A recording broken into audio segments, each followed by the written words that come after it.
Kemudian selanjutnya, panelis kedua adalah Profesor Dr. Haji Samsul Rijal, Guru Besar Ilmu Filsafat Islam di UIN Araniri, Banda Aceh. Dan beliau akan memaparkan bagaimana dalam pandangan filsafat Islam yang dimana filsafat memberikan gambaran secara gambaran alam secara keseluruhannya mungkin ya Prof ya. Dan silakan waktu yang tepat saya persilakan. Assalamualaikum warahmatullahi wabarakatuh. Alhamdulillahilladzi ja'ala lakumus sam'a wal absara wal afidah qalilan ma tashkurun. Asyhadu an la ilaha illallah wahdahu la syarikalah wa asyhadu anna Muhammadan abduhu wa rasuluh la nabiyya ba'da. Allahumma shalli ala sayyidina Muhammad wa ala alihi wa sahbihi wa mawala. Amma ba'd.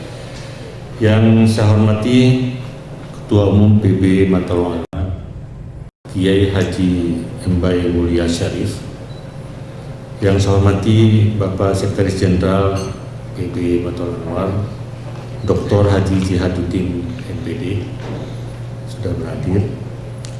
Yang mulia Ketua Majelis Amanah Matul Anwar Kiai Haji Sadli Karim LC. Kemudian tentu yang amat berbahagia hari ini ya Saudara Ketua Umum DPP Generasi Muda Matul Anwar Ahmad Nawawi SSI MSI. Kita berikan aplaus untuk beliau, yang didampingi oleh Sekretaris Jenderal DPP Generasi Muda Matul Anwar yaitu Badrut Taman SIMM.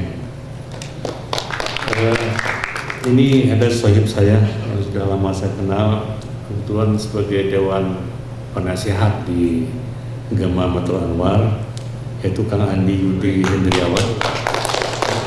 Ada seorang lagi dari Sumatera Utara Medan, Andrian Syah, luar biasa sarjana hukum. Saya mungkin singkat ya, karena kalau kajian filsafat itu bermuara kepada 3 hal pokok. Apa, ya, mengapa, dan bagaimana, itu aja. Jadi dalam konteks dialog hari ini mungkin bisa hasil berikutnya. Tadi utusan khusus Presiden juga sudah menggambarkan bahwa bicara historisitas itu tahun 08, 28, 45, kemudian 68 dan 98. Dan sekarang ini adalah era milenial. Tentu tantangannya beda-beda. Kita sejarah perlu, tapi hari ini Gema Matul Anwar ya, harus berpikir bagaimana di era milenial. Kemudian sudah serba digital. Ingat itu orang bijak pernah menyebutkan bahwa anakmu adalah anak zamannya.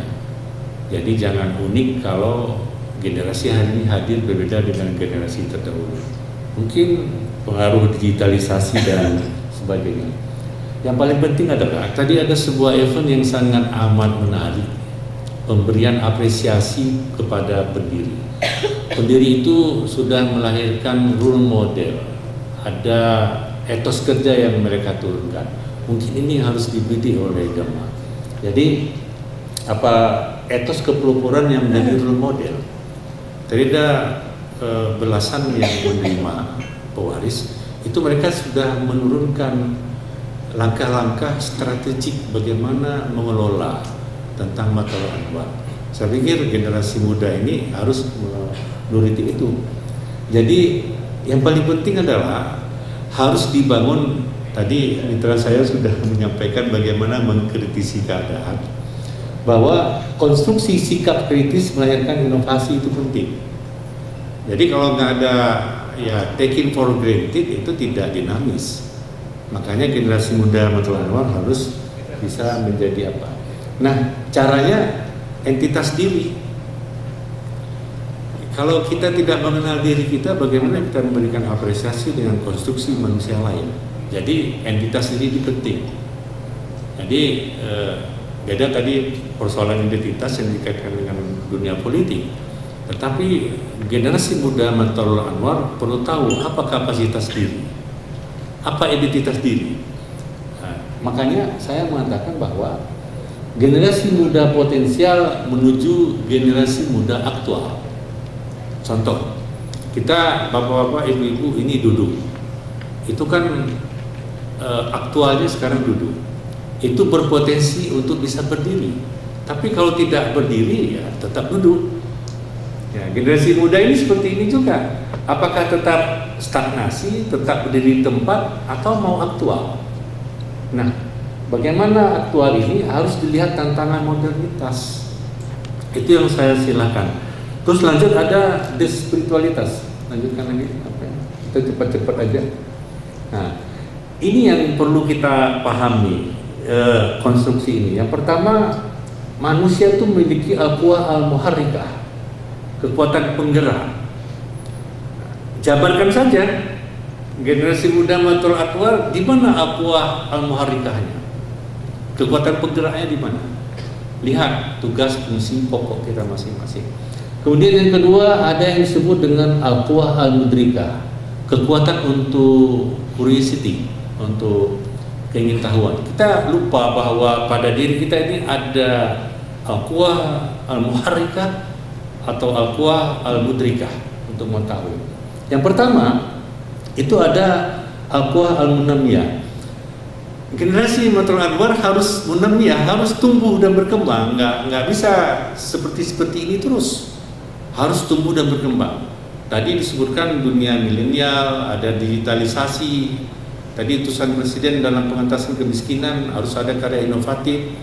Tadi Menteri Perdagangan juga menyebutkan bahwa harus ada inovasi-inovasi menjadi generasi yang entrepreneur misalnya. Itu tantangan itu. Potensi GEMA ini sudah ada, diberikan loh di setiap kabupaten atau provinsi, akan ada semacam role model. Ya, kalau nggak disauti ya kita akan stagnan, akan tetap. Oleh karena perlu ada al-quwah al-munamiyah atau al-quwah al-nuzuiyah, kerinduan. Rinduan bukan karena mahabbah kecintaan, rindu kepada inovasi, rindu kepada kemajuan. Ada nggak di dalam sanubari generasi muda itu punya kerinduan-kerinduan seperti itu? Kemudian al-quwah as-sahwaniyah, sahwan, keinginan. Kalau tidak punya selera, tidak punya keinginan untuk berinovasi, untuk berkontribusi dalam bidang sosial, politik, agama, budaya, maka kiprah generasi muda matul anwar tidak akan pernah eksis. Itu yang akan apa?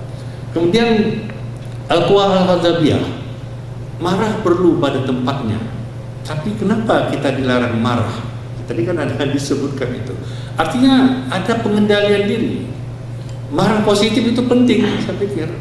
Tapi kalau kita stagnan, sudah diinjak juga tidak mau bersikap misalnya, itu tidak pada tempatnya. Oleh karena itu harus ada sentimen pengelolaan ghadabiyah yang dimiliki oleh pribadi insan kita masing-masing. Itu satu elemen. Yang kedua adalah al-quwah al-mudrikah, yaitu kekuatan mengetahui, terdiri dari al-quwah al-hassasah, kekuatan indera. Pasang mata, pasang telinga, bicara. Filosofinya, mengapa mata kita dua di depan, tidak di belakang misalnya? Itu kan perlu direnungkan juga. Mengapa telinga kita dua, mulut hanya satu? Lebih banyak mendengar mungkin lebih baik ketimbang bicara. Atau dengar dulu baru bicarakan. Kadang-kadang orang bicara seenaknya tanpa mau mendengar, tanpa mau melihat. Jadi wallazi ja'ala lakumus sam'a, Allah menciptakan kita itu as-sam'a, itu mendengar. Wal absara, penglihatan. Baru afidah, mata hati. Kenapa pendengaran? Di sana terjadi sebuah event, sebuah peristiwa, kita dengar, kita akan memberikan apresiasi sepanjang yang kita dengar. Tapi kalau diikuti dengan wal absara, kita lihat event dan peristiwa itu, kita dengar, kita lihat, akan beda cara kita memberikan apresiasi. Wal afidata, mata hati. Kalau orang mendengar, melihat, digunakan mata hati, disitulah entitas kemanusiaannya sempurna, bermanfaat bagi manusia yang lain. Jadi kita dengar orang musibah, ya udahlah kita dengar, beda kan kita dengar. Tapi kalau kita lihat menderita ya orang musibah, ya sudah menderita aja. Kalau tidak ada mata hati, tidak akan memberikan bantuan kepada mereka yang kena musibah. Kemudian berikutnya adalah, sebentar dikembalikan, al-quwah, ya, al-quwah al-mutahilah, daya hayat, al-quwah an-natikah, daya berpikir. Jadi generasi muda harus punya obsesi. Ini jelang 2024. Apa obsesi generasi muda ini? Harus dihayalkan. Nggak bisa kejebak, nggak punya identitas, tidak punya citra diri. Harus diobsesikan kemana gitu. Kemudian harus ada daya berpikir. Ini kalau aku buat seperti ini akan kemari prediksinya. Kalau ini yang dilakukan akan kemari. Jadi itu harus digerakkan. Baik. Terakhir, Bapak Ibu yang saya muliakan, oleh karena itu begini. Pasca COVID-19, realitas sosial, budaya, politik, ekonomi itu berubah. Istilahnya new normal. Kadang-kadang kita kan gregetan, apa itu new normal? Artinya apa? Generasi muda Matlul Anwar harus berada pada posisi yang ditawarkan untuk bisa eksis dan tampil. Oleh karenanya, kesiapan generasi ini membangun kapasitas menghadap tantangan modernitas itu perlu. Ya tentu di sini kan ada pelatihan-pelatihan, ada training-training untuk membangun kapasitas diri. Saya pikir itu adalah sangat penting. Arah kebijakan generasi ini juga haruslah berperan mengatasi dinamika kehidupan.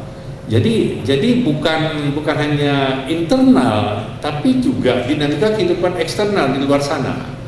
Ya generasi yang narkoba, yang kemiskinan, yang kebodohan, ya macam-macam lah. Kemudian membangun kesadaran kolektif dari Aceh sampai Papua. Bisa enggak kolektivitas ini dibangun sebagai satu kesatuan yang besar sehingga eksistensi Gema itu dapat kita rasakan. Oleh karena itu mungkin bisa saya tutup bahwa menuju kesadaran eksistensi generasi muda sebagai elemen bangsa dalam mewujudkan ketahanan bangsa. Artinya apa? Generasi ini harus berkontribusi untuk melahirkan ketahanan bangsa. Dan ini di mana-mana sudah kita dengarkan, sudah kita ucapkan. Persoalannya adalah di mana peran generasi muda Matlul Anwar itu sendiri. Saya kira ini aja. Terima kasih. Wallahu muwaffiq ila aqwamit thoriq. Wassalamualaikum warahmatullahi wabarakatuh.